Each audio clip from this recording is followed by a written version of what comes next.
All right.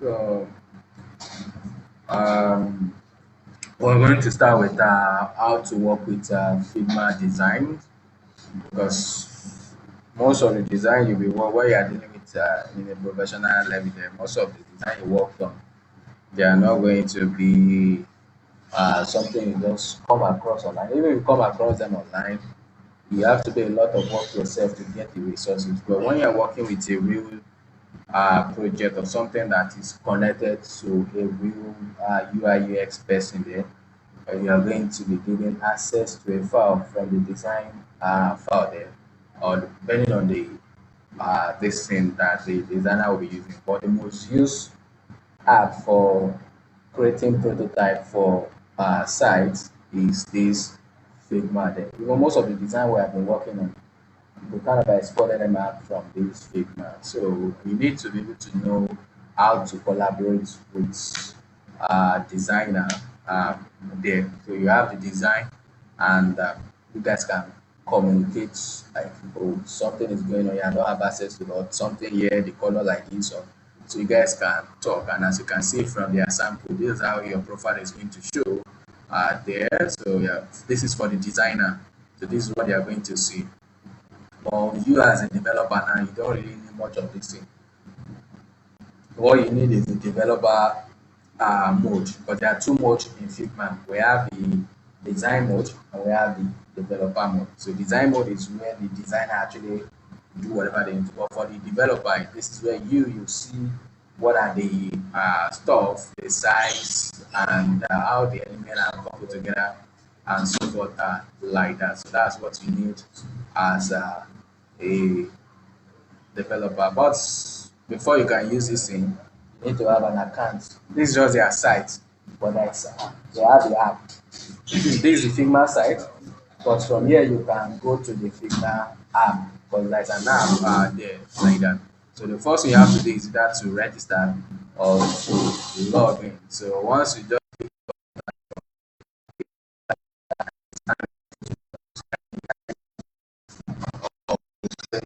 an account with them, there, like that, you can see the section, create an account with them. So now to log in, with email and password, but I will continue my Google search direct you to the app because this is the site. So it will take you to the app where you can see the necessary design that you work on in the past. Or you can go to the community. So inside the community, this is where you can search for different designs.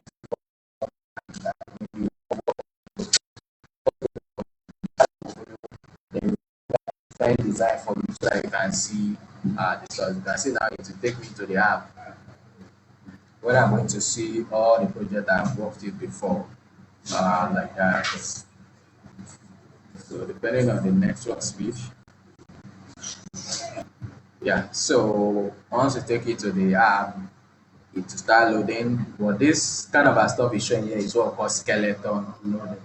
So this is what we call skeleton loading, which is or loader, which is something you too can add to your site. So as your data is loading, because most we are going to talk about this one later to API to connect to the API. Because the thing like explained before, they are just normal data you already have in your app. So the thing is really fast. But when you are communicating with the backend to get some data, it might take a lot of time before you get them back. But you need to show something to the user for them to know that something is actually happening. So one of the way of showing the stuff is by using spinner that you normally see on different sites there like that. For another mode that we normally use, what we call this skeleton loader, it shows like how the data that is coming back is going to show. So this one is telling you that whatever that's coming back, it's going to have this kind of a shape. Not necessarily mean that this is the actual stuff, like the shape is going to be, but it's just giving you like a preview of what is going to be there like that. What is this thing moving? So let me wait for it. So the stuff is going to load, and once it's loaded, as you can see, you are going to have a lot of list of something that you work with. So me, I have a lot of stuff that I've opened in Figma, so it's going to show all of them out like that. You can see like maybe like dashboard or whatever stuff. But some of these free stuff, they don't really give you the full stuff like that. But the one we're going to be working on, they already are, a file. And there's some design here that I call this complete design because it's come with the Figma file. For example, now if you want to work with this audio file e-commerce website now, there's a Figma file here already. Then you're going to see all the materials. So this is the site, which is the basic, the starter code, which has already arranged the stuff for you as you can see. That all the phone, the index, the product, like all the images. If there's a font there, it's going to put everything under there. So as you can see for the cart, it have all the assets that you need for it, like all the products that you need for that particular place. So click on the home page, all the assets you can see for the tablet, the desktop file. So you're going to see all of them are like this. But this data now, this is just a dummy data. When you are working in a recent, most of the data might actually come back from the back end there like that. So which is going to take a lot. But now how do you see the actual design you want to work on? Because this is just a starter code. How do you see what you work on? So what you need to do here is to open the folder that end with Figma. So and inside here, as you can see, you are going to see the Figma file, which is this 34 MB, which is really big. So what you just need to do, drag the file so the Figma there. So it's going to see the file and it will start importing the stuff. And once it's done importing it, you see it as part of the list of something that you are working with. And once it's done, just double click on it. It will open the Figma for you there. So let's wait for it. It's loading, and once it's done loading, as you can see, it's going to add it to the list of the items you have on the page. I think it's taking time to load, so let me reload the entire page. And instead of us focusing on that, because the file is really large, so we can focus on this one that the file is really small because the network is not that strong. So going back to the Figma of this one, so scroll down. As you can see, there is this entertainment web app. So this one deal with internet there like that.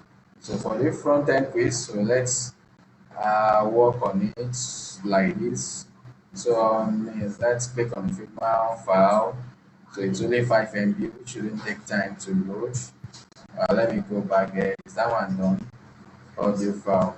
You can see there's a lot of things inside it, which is something we cannot use for practice for now because there's a lot of design that needs to be done there like that. So I'm going to drag this front end quiz into Figma and it will import it. And once it's done, so while it's importing the stuff, let us set up our project. So I'm going to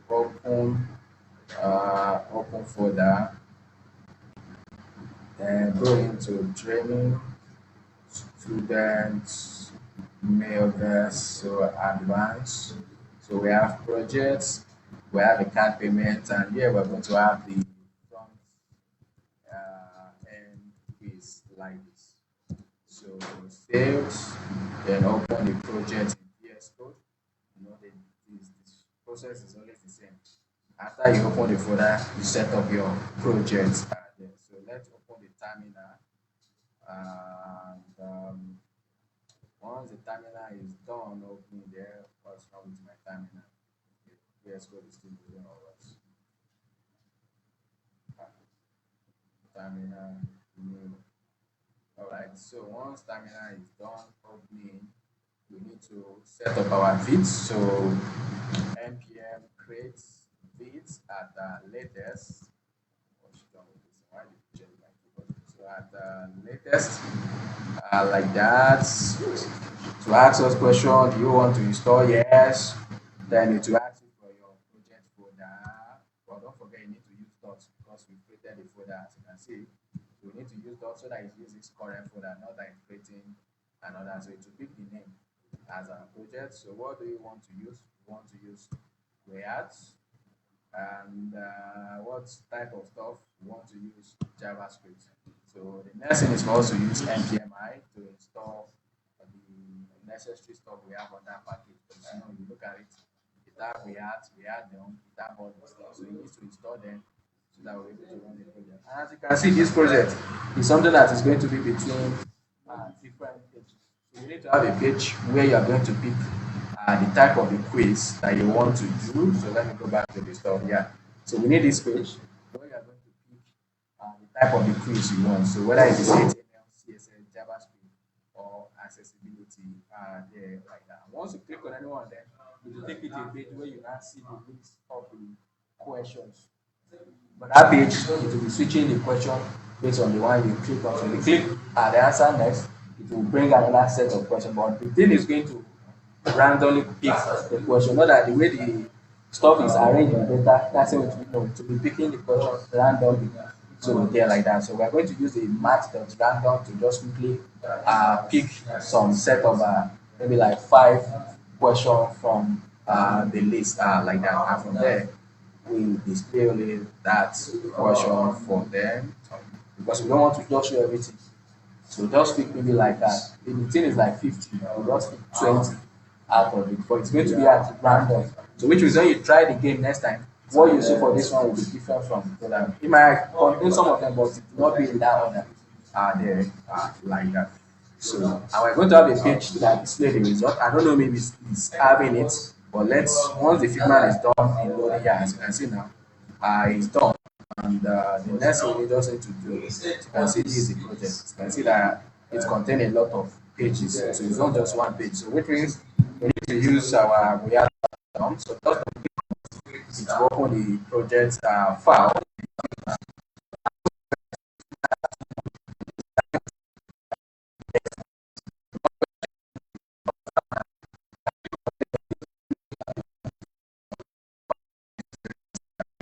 Uh, as you can see, which all the colors that is being used in the system. So starting from the primary, and that's how you see that all those will normally work on before. So inside the like if you look at it, they're giving us the starter file. So under the starter file, some of these things are there already. So if you go under the starter code, you see that we already have the data, we have the index. So if you click on the index and just open the stuff, for example, open with this notepad plus plus so that we can see the content that is inside the stuff. You can see we have the content for the page and then you have the structure for the question. So you have question, as you can see now, it's a random out of 10. So that means for whatever stuff they are doing, we are going to answer 10 questions per lesson. So you can see question whatever stuff, it will show the question, it will show the option. But we don't need to be using this one because the UI is already here with us. We just need to see. But these are the texts that I seen on that here, which is something you can even copy from Figma directly instead of coming here to do this stuff because you can copy this stuff. Assuming you don't have Figma now, you really have the image. You can quickly be copying the text from here, but we have the Figma already. The only thing we just need is this assets, which is the one that contains the fonts and the images that we, as you can see, all the icons that we need are there, they are here instead of you saving them by yourself like that. But assuming you don't have this starter code, so you have to be the one that will come to Figma and start picking them. Another way to enjoy Figma is always good that you have the mouse. Now, as you can see, so there are different ways of moving around in Figma. So once you do it like this, it's going to, zoom in, it's going to zoom out so that you can see the content. And if you do it like this, like spread it out, depending on how whether this touchpad is working like that, because like touchpad and this thing doesn't work. So if I do it like this, uh, you know, zoom into the stuff, and if I do like this, it will zoom out so that I can see everything like that. As you can see here, this is showing all of the components that we have. These are the components. You can see the button is not doing anything.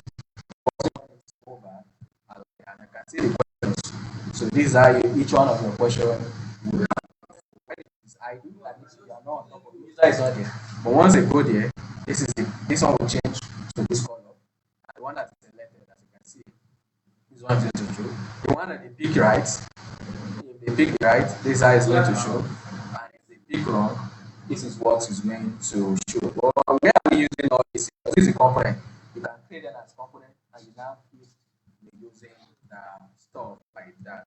So where do you see them? So you can hold your control and back to the side. You can see this is the page for the light mode. So for the light mode, this is going to be. But when you're in dark mode, and this one is dark. So you can see my own this is now. My own Figma is showing on black. Why your own is showing white? Because they are dealing with both light and dark mode, depending on what your system is using at that time. So anybody that thinks that this is what you want to show. But when you're using light mode, this is what you want to show. And again, you option for the user to switch to. See, it's switching there. So this is light and this is dark. So there are two things going on there. You should be able to detect the kind of mode that the user is using. Is it dark mode or light mode? And again, too, you should give them the option to turn at any time that they want, like that. So, yeah, like that, we're going to be using a framework for CSS2, which is going to be this is what we're going to be using for our CSS. We are going to use is a CSS utility, which CSS that you can use in your project. So it comes with a lot of tailwind CSS. So as you can see, you can quickly use it to build as instead of you generating a separate CSS file, you just use whatever you need on the element. Like I said, give you a lot of classes to do the same thing you do in your normal CSS file, like that. And it encourage like components. It's really work with the React because you're dealing with components. So you design one component, when you're done, then use it anywhere you need to use the stuff. And look at it now. Let's go to their site. And clicking on the site, you're going to see how it works. It's just a class that, like when you want to display flex, know that property you need to type to display flex. Here, it's going to give you the class that you use. But behind the scene, it will generate that same CSS for you. So instead of you typing it, just pass the class on top of the element and it's going to do the same thing for you behind it. And it's work with where the framework that they are using, what's going on with Tailwind. And one is downloading them, we're going to see the stuff. So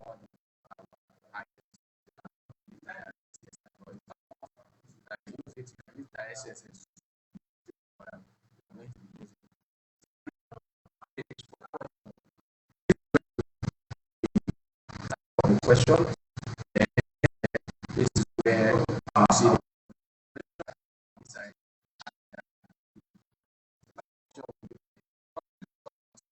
Next, I think this is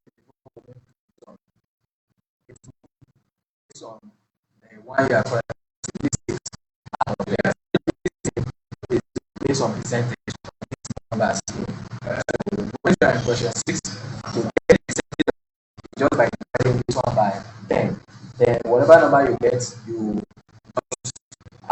multiply by 100, it will give you the percentage that you need to make sure that this is free. So when it is 1, that's 1 over 10. So 1 over 10 multiplied by 100 is item. Number yeah, because 9 over 10 is around 0.9 or so, and multiply by 100, and that's 90%. That percentage is what you now give to this one as the weight. When you submit, is that the way it works? So look at the way they arrange all this. So this is what we call flow here in Figma. Depending on who you are,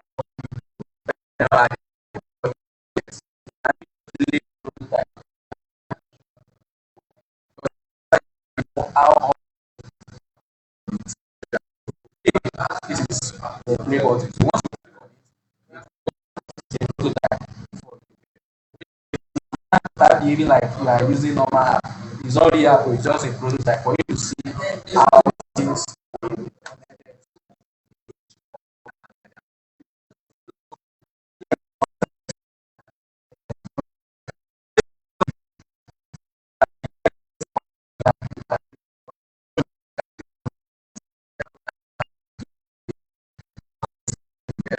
Let me wait. Why is it? Yeah. So yeah,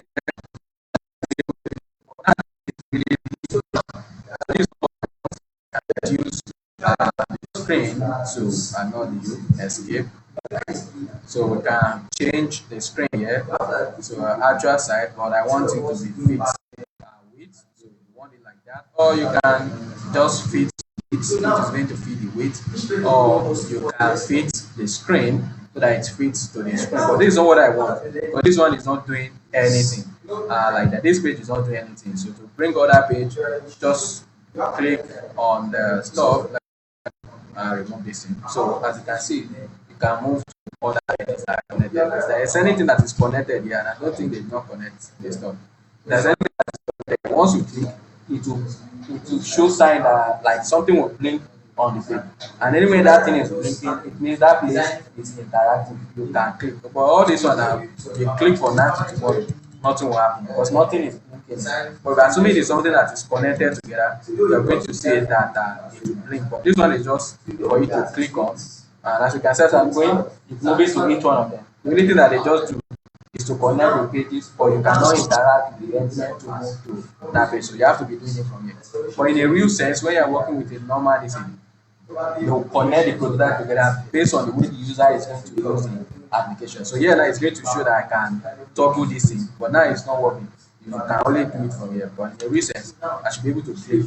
And as you can see for the page, when you are done with the stuff, it will show you uh, the quiz, your score, 8 out of 10. Then the quiz that you actually take took there is going to show it to you. But as you are clicking on the stuff, as you are clicking on the stuff, it will show you the one that is okay. When you submit now, it will bring out that whether you get it or not. So, which is supposed to be somewhere here. This is a tablet mode. It is tablet mode. As you can see the way it's arranged. This one at the top, this one below, which is flex property going on. Then this is mobile view, like that, which kind of are the same thing as a tablet. So they are the same thing. And as you can see, anytime you click, if it is a correct answer, it's going to mark the stuff. But if it is not correct answer like that, then it will show, as you can see, this is what you picked. Because this is what you pick, but this is oh no, this is what you pick, but this is the correct answer. But I don't know why it's like this because it's supposed to show that green. Okay, and this is what it's going to show anytime you click on submit and you don't pick anything. Once you click on submit and there is no answer that you pick, it will tell you to pick a particular answer there like that. Why is it like this? So this is the stuff that is picked, but this is the correct stuff. So the design, why is it in this way? And this is how it's going to be arranged like that. What's going on? Network. All right, so this is the correct answer, and this is the wrong answer. And as you can see, there's a lot of things that is going on with this button. So go next.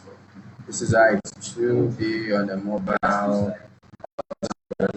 This is down the dark mode like that. And as you can see that this thing has changed.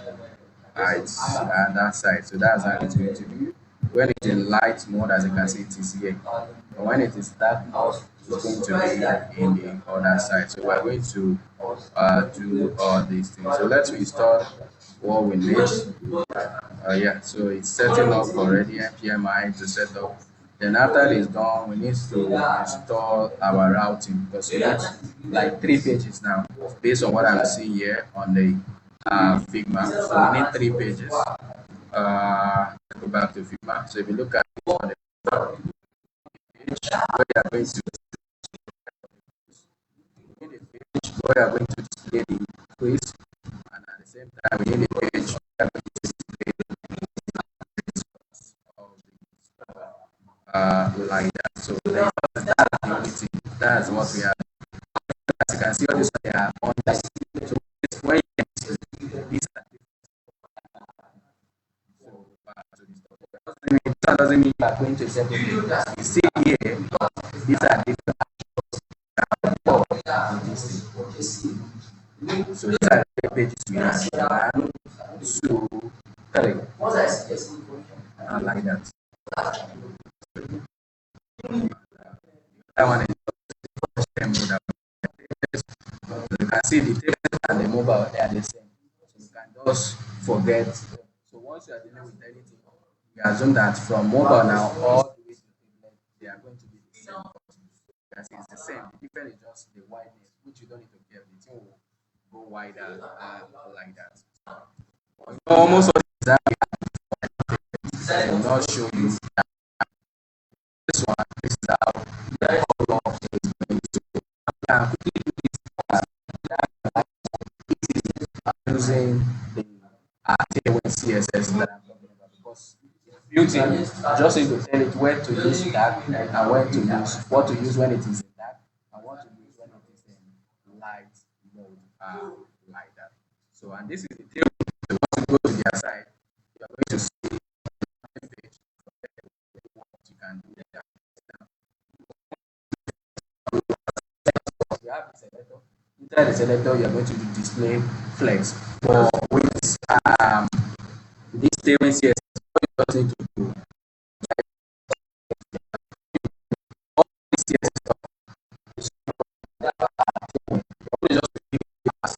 that is giving. So this is how to do the font width of medium or that 600 depending on what table you're setting or what you can see now. So prefacing it in the dark. By default is going to use sky blue 500. But anytime you're now in dark mode, the text is going to be sky 400. You can do this thing yourself with CSS, but there's a lot of things you have to type to do the same simple stuff that you're seeing in this line. To deal with formal CSS, it's going to take more than this two stuff that you are typing in.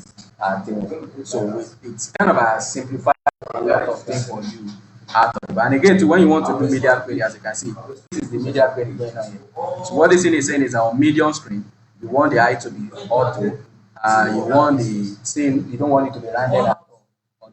The one that will have to go and open media query on one line, you do everything. So on the medium, this is the width. This is the width by default. Width is 24. This 24 is corresponding to a number. They have a system that they set up.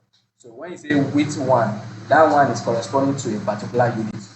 So when you say this W24 is corresponding to a particular unit, and the more you use the width, the more you are going to use to all these number because this 24 doesn't mean it's 24 pixels or 24 AM. That thing behind the scene is corresponding to a particular RAM, and they are using RAM. It's corresponding to a particular RAM value like that. And how do you see up their stuff? Because every property you normally use in your CSS, you can do the same thing using flex like that. And this thing, so you can just go to the guest because you need to install it first. So you can use it for your normal HTML too if you want to use it by just using, but the one we want to do is to use the framework because it supported a lot of framework out of it.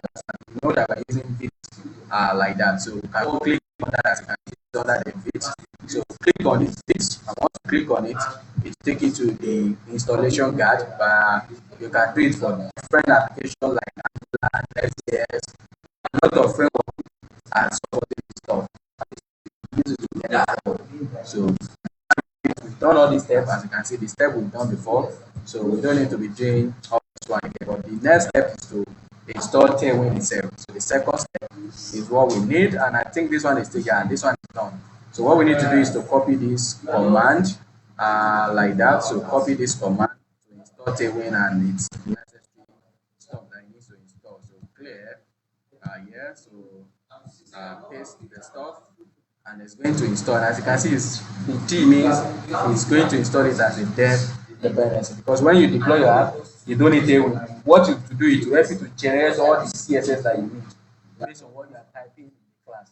Whatever you are typing in the class, it will generate a corresponding CSS dependency.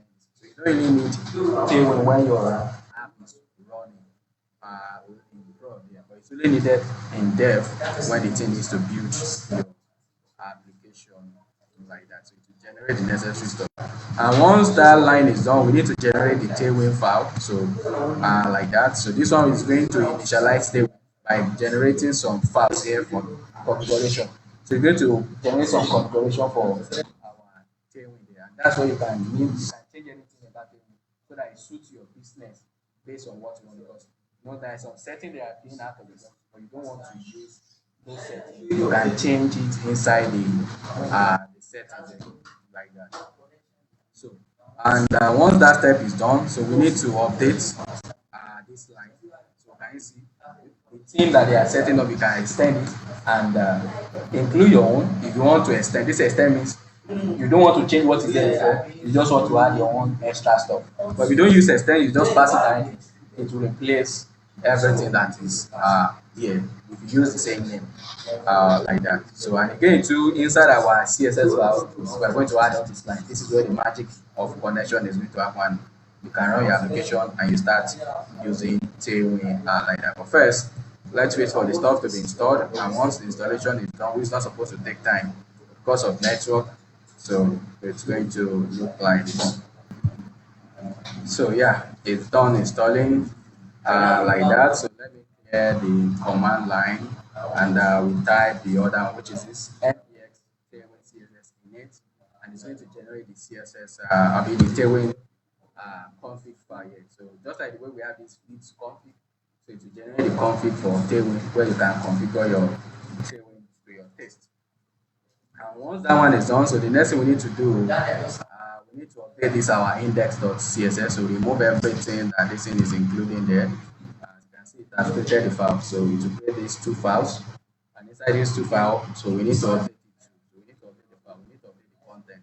Whatever you put inside the content, whatever the file you put inside the content, those are the files to look for to check the table you are using there, and it will transform them or generate the CSS that is needed for the stuff. So we need to point into our file, and that's why so we need to point to it and any of our components. So what this thing is doing is that it will point to any of your components and the index to whatever you are doing with any of these files, so whatever table stuff you are using here, it will look for them and it will generate the corresponding CSS file. So we need to paste it inside this place. It's just simple stuff, follow the step. So once you paste, what it's doing, as you can see, there's a source. You are saying that there's index.html, which is here. So which means if you use it inside index.html, it will extract it out and generate the necessary CSS. So if you do anything that is inside source that end with .js, .ts, .gss, .ts, etc. like that, so that is coming from source. If you use any tailwind stuff there, it will see it and it will generate the corresponding star that it needs to generate from here. And if you want to extend, which is something we can do later on because our the project we're working on, you know, the color is quite different from what Tailwind is using by default. So we can here we have to come and set up our colors because you can set up anything you want to give it. For example, you can give it colors, or you can give it a background that is going to be using by default and so forth like that. So you do all your setting here, as you can see. So whatever colors you want to use that is different from what is there before, you define all of them here. Or if there's any other CSS property that you know that whatever the table is using is not following your stuff, you just mention them here like that, or background image. Anybody can set some background image down here. So anywhere you need them, you call it through table and it will work out of the box for you like that. But the one I'm going to add here is colors for now, which I'm going to set up to empty. But later on, we are going to again too. Don't forget, we need to set up our font family. So this is where you are going to do all those any CSS stuff you want to change that they will need over aware of. You do all of them here like this. So you are going to mention all the font family that you want this thing to use like that. So font family, you give it the name. And what am I why do all this thing? This thing are not coming from my head. It's coming from their documentation, which I'm going to show you. Jonah. So the next thing we need to do is to copy this line and we paste it inside our CSS file. So that's what is going to do the necessary stuff that it needs to generate. So we wipe out everything that we have here. So paste, then save like that. This thing will not recognize it because there is some extension that needs to be installed. So that's why it's not recognizing it, but it will still work there like that. So what else do we need to do? So the next thing we need to do now is to start using Tailwind. So how do you use Tailwind? Let me delete this out of CSS because we don't really need it. So delete, but why deleting that one? Let's quickly install some other thing we need, which is the routing. So we need to install npm I react By now you should be used to all this in React router. Once you keep doing this in it will be because it's something you always do for every project that requires navigating from one page to another page. So inside the app now, we don't have anything like this again. So delete. Which other thing I don't need here? So all these things I don't need them. So let me delete everything. Remove all this one because these are just dummy stuff. And inside this place, let me delete everything that is here. Like that. So delete this one. Then delete this one too. So this place, let's have it like that. So we're going to have it inside this place. I just want to have H1. So testing front end, or let me just do this one. Front is have like this, so H1. And how do we know that Tailwind is working? So here we can just quickly use our class. And one of the Tailwind, but in Tailwind now, all your H1, all your elements, whatever styling that used to be here before, it has removed all of them. It strip off. Once Tailwind is working, you see that the way your normal H1 used to look like is now looking like P. Let me say before putting anything. So let's save this one. Let me save this one too for now. Like that. And okay, once this one is done installing, we can spin up our server and check it on the page. And once you check it, and your element is not looking like the normal way, just see that Tailwind is working because it remove all the style that all your element used to have. Then it's not left for you to style them anyhow you want. Like that. But how do we do some configuration? As you can see, you can customize some of the stuff here like that. So is this the plugin? Is this the color I want to customize? It will show you, is it the screen? You know, I was using W or MD that time, MD color. That's the media query for video screen. So then we have a predefined value for which is what we are used to. Then we too is using 768 for that medium. But you know, some design system they are not following that. Some people might want to use something else as their medium, so you can customize everything under the screen like that. So as you can see, other configuration, as you can see, you can set your colors. These are default because this one is not using extend. So it means you want to replace what is there before. But the one our own we're using extend. We're not removing what is there, we just want to add our own. So you supply the name that you'll be using in Tailwind to access the value. Anytime you got blue, anytime you call text blue, this is what it's going to give you for text. Anytime you say BG blue, this is what it's going to give you as background. So our own here now in our configuration. So if you like here, you can just call it primary. So here we're just going to call it primary. So anytime we say primary, like a color is going to bring that for us. Yeah. But this primary you mentioned here, you can use it for text, you can use it for background, or any way you're dealing with color, like border color. You can just say border primary, and it's going to pick whatever the primary color that is specified. So again, second, and while using this name, you can use any name you want. You can call it X1, you can call it whatever name. But the name you are setting up is that same way, that's the name thing when you need to pick up anytime you need to change any color for your system there. Like that. So let me clear. And from there, npm run dev so that we can see that this thing is actually working here. And if everything is okay on our page, so let me press O enter to open the browser for me. So it means it's not working yet. So is there no utility class why I detect? Oh no, it's working. It's because I've not used anything yet. So I've not used anything yet. So because I look at what it said, you check all the files.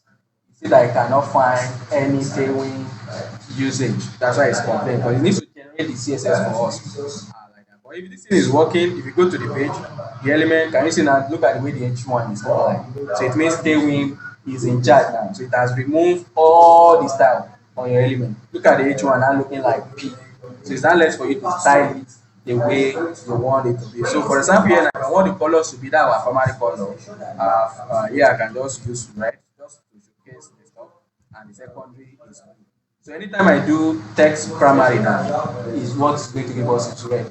Anytime I do text secondary, this is what's going to give us. But that doesn't mean you can still not use what it will come with its own predefined CSS already that you can use. So here now, once anytime you want to give text property, you always start with text, then followed by iPhone, whatever property you want to change on the text. And as you can see that it's bringing out all this because I have tailwind extensions installed so that you can see or can you see what it's going to generate. Anytime you do text ls, this is the CSS it's going to generate behind the scene. Anytime you use text clip, this is what's going to generate behind the scene. Once you have the extension, anything you call here, it will show you the CSS. So anytime you do text center, it's the same thing you just say text align center in your CSS. Yeah, like that for this one. So now I can just say text center, then text primary like this. So and you see that can you see that it show the color? Why did he get it? Where did he get the color from? It's because of what we put inside the configuration. So anytime we call primary, this is for the color. This is what is going to come aside. And that's why it's showing red color at this place. If I change the color to another thing, you see that it will be picking it up. For example, if I use brown like this, will say, then go back to that page, it will pick up the brown as our color. Once the processing is done like that. Again, if I want the text to be big, I can just say text 3XL like this. 3XL is a particular value in table, which is corresponding to a particular value. And once this extension is done loading, as you can see, anytime you text there, this is what you do. It's setting font size to this 1 point, and which is equal to 30 pixels when you're using base of 16 pixels. And it's setting up the line. As you can see, instead of you adjusting all this, it comes with all this setting out of anytime you use 3XL, this is what you always get for 3XL. Anywhere that is 3XL, this is the value you always get for 3XL. Which means it comes with a design system, which is something you can change. So even if it is border that I use, for example now, if I use border, anything related to border primary now, you see that the color of the border is going to be that same as you can see. Anywhere you mention primary, the color will always be that color you set up. And if I want, you can just say border like this, as you can see, you can set up the border you want and a lot of other things that come with it. Like that. So instead of you going into CSS file, you just pass everything inside the class, and then we will generate the corresponding CSS for it based on whatever you supply. So if you save now, go to the page, you see that it's now at the center, the color has changed, and the text too is. If I want the text to be bold now, what I can just do is just say font bold like this. So behind the scene, as you can see, it's going to generate font weight of 700. So if you save it now, go back to the page, you see that the text is now going to be bold like that. And which font is it using by default? So let me inspect because this is not the font we want to use. We're setting some default font. You can see that we did not do any of those aesthetic P0M0. It's doing all those things for us. You don't need to worry about that. Once you're using Tailwind, all those resets, it will do them for you. You don't need to touch all those things. And as you can see, the font is using the font family. So let me scroll down and see the font family. I think it's using Robot 2 or so. So you go under the configured and you scroll down under the font family where you can see it's using this UI sans serif. But that's not what we want to use. We want to use the fonts that the project asks us to use. So if you go under the asset, as you can see that we have fonts and we have images like that. So I will copy all of them like this. So just copy the stuff, go to our project for. Let me just even open project for that. Move it to one side. Then drag this one into public because we need some of these images later on. So let me just drag them into public so that we have access to the font. So what we just need to do is to include our fonts. You know, we are using local font now. You know, you need to include it just like the way we normally. What's going on? Why is it not public? Yeah, so now once it's done, so you can go to your index there like that, maybe at the top if you want to do that. But there's some stuff you can do here with layers, but for now we'll not talk about layers. So what we can just do here is to define our fonts list. So our font list, what is the family that you want to use? So if you look at it now, you look at the stuff under the, can you see the name is Ruby. Here we can just call it Rubik like this. So anytime you mention Rubik, where do you want to get it from? Just like what we normally do. So this thing should come from, it's going to come from that font, and uh, it's going to come from this Rubik variable font like that. So as you can see, I don't need to mention weight because this anytime you have variable font, it means it's already including all the weight. But if you want, you can include them one by one. It's under static, as you can see, that's italic, medium, and regular. So that's medium and regular.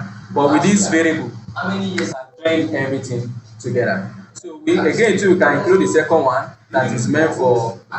Let me see this one. Okay, this one I load because okay, this is the italics one. So we need to load the italics. So anytime we're yeah, I think we're using italics. So let me copy this one down. Anytime you have Rubik and the font style.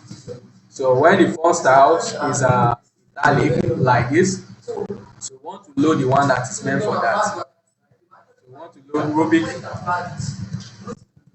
italic like this. So this is it. There are two. Let me expand this some more. If you look at it, there is one normal variable here, and there is one with italic. So anytime you use font weight of italic, switch to this one. But if you don't mention any italic, just use what we have here like that. So say, but how do we use our font? How do you use our font? If you like, you can do it here directly, but since you are connected to Tailwind, it's better you do it using Tailwind system. And how do you connect to the Tailwind system to change your font is under this configuration. It comes with a lot of configuration that you can do with it there like that. So this is plugin, no, it's not plugin that I'm talking about. So where is the font? Font family rather. So under the content, we talked about this. We deal with this one. Extend, as you can see, you can extend any of the CSS property if you want. So where is the font?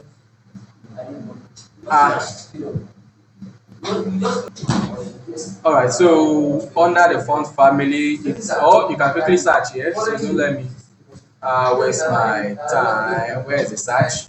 So here we can this network.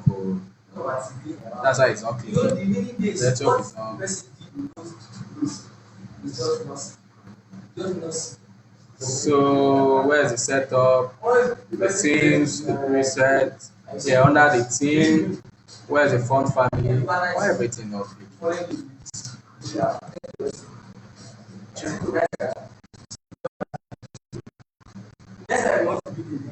Can you see? So this is what I'm looking for.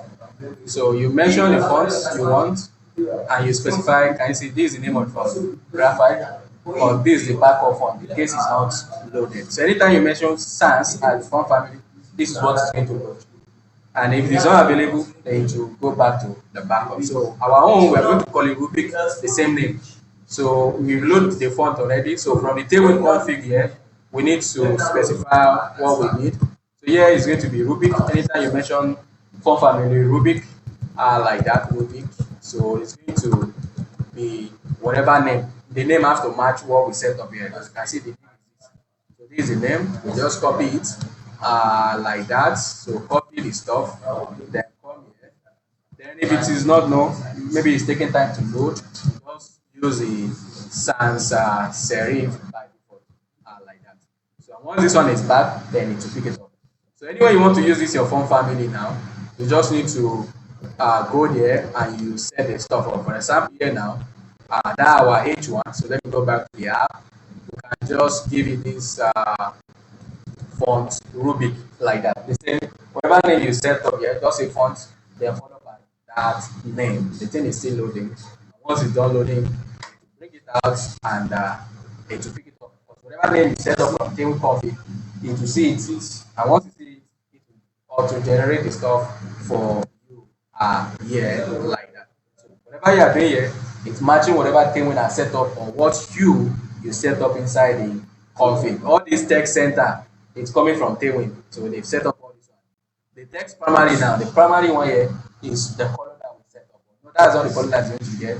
We're going to use the color on the figma. We'll pick all those colors and we'll create them. Anywhere you need it, you just mention here it's part of Tailwind already. Not that you have to be going behind the scene to do this. So can you see now that I've added the stuff? And if you over on it, you see that it's now doing font family Rubik along with that sans that we set up like that. So But I will not be doing it like this. I will go to the index and make sure that the body is using it by default, like that. So down here, what I can just do is to select the body. But how do you apply tailwind stuff here? You can use at apply. So fonts rubric like this. So as you can see, it works inside CSS. To use inside CSS file, you use apply. So whatever that follows it, tailwind stuff. Not that you be the one that will be typing it. Set like that. So say by default, the body will be using this our font. So if you go back to the page now, the font should be that rubric if everything is working. Can you see now? So it has changed. Before it was that system UI whatever stuff, but now we said that this thing should use this particular. That's what we put on top of it. And if you check body two, the body two is going to be using that. Look at it. So the body two is using it because we said it. So which means here now I don't even need to do it again on this H1 here because everything inside body inherits the form validity of the body. But if you need to change it to another thing, then you can mention it. Because since I've already applied the body, you should kind of pick it up from the body directly. So the body is having it, and if you click on this H1 too, as you can see, it's going to use it. Even though I'm not applying it because it's under body, so they will pick it up. So some of these properties they are inherited. So anytime you use them on your parent and you don't mention it on the child too must be using what is coming from your parent. But if you change it, then it will pick whatever you change the stuff to there like that. So I will stop here. But next class we'll do all the necessary page setup, like creating all our components that we need for the pages, the component we need for all the items on the screen. Then you start combining them together in the next class like